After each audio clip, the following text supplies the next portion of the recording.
And at the end of the day, if you look back at student government's core essential mission, it's pretty much no more than handing out money efficiently, effectively, to the right people, and also with what remaining little budget we have, helping student life with great events and supportive events in any way we can.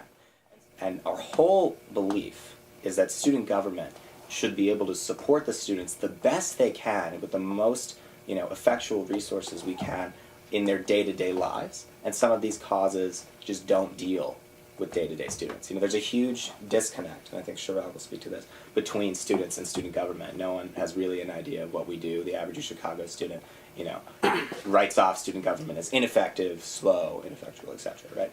And in reality, we touch almost every RSO, right? We touch a lot of groups that aren't classified as RSOs, but they can apply to SGFC.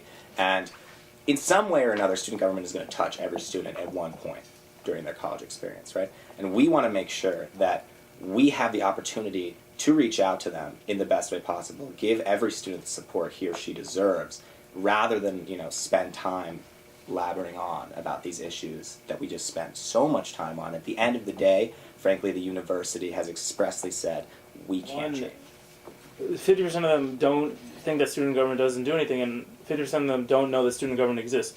And while student government has had and will continue to have always overarching goals that won't affect our day-to-day lives, the point of student government is to some degree, impact and improve our day-to-day lives on this campus. And whether that means affecting our individual RSOs that every one of us is a part of, or is that liaisoning actions by the university that affect us and making them more direct impact. We need to make sure that student government is focusing at least some of its resources on improving students' lives. To give these people a pool of $250,000 or such, and then let them decide, right? It's not very transparent.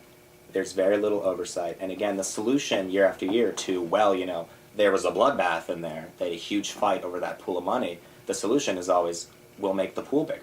We'll give them more money, right? And that's not necessarily, the right way to go about it.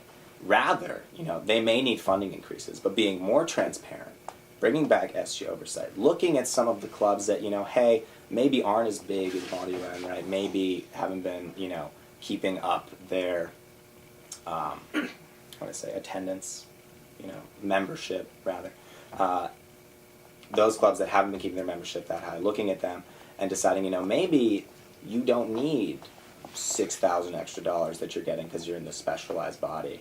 And if people knew that you were getting that money, they might be pretty upset, right? So increasing the transparency, letting people know exactly what's going on in these committees. In our platform, we mentioned specifically every quarter we would release an overview with graphs, basically a one-page info sheet describing exactly where all money that SG allocated went and giving the community a very clear picture of exactly what happened, right? And so that's what we mean essentially by increasing oversight, increasing transparency, and really working through some of the kinks as to why these guys are fighting so much and how we can better allocate these lump sums to these special groups.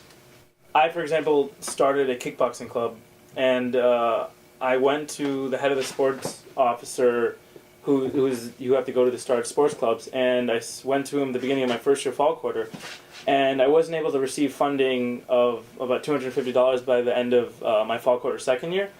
And I've met other people who have received a lot more funding within a lot shorter time period. So it's been a lot more sporadic in terms of what the process of people going through funding, who they see for funding, and what they have to do for the application. And we want to make that, again, more transparent, more systematic, and a lot easier for people. Yeah. Do I want to then run for president, give it my all, and try to fix what I see as a broken system? And the answer then is yes, right? Given their administrational background, given the time I have, and given the experience I've had this year, which has been very hefty and shouldn't be underplayed in student government, we think it more than makes up for the fact that I'm a first year.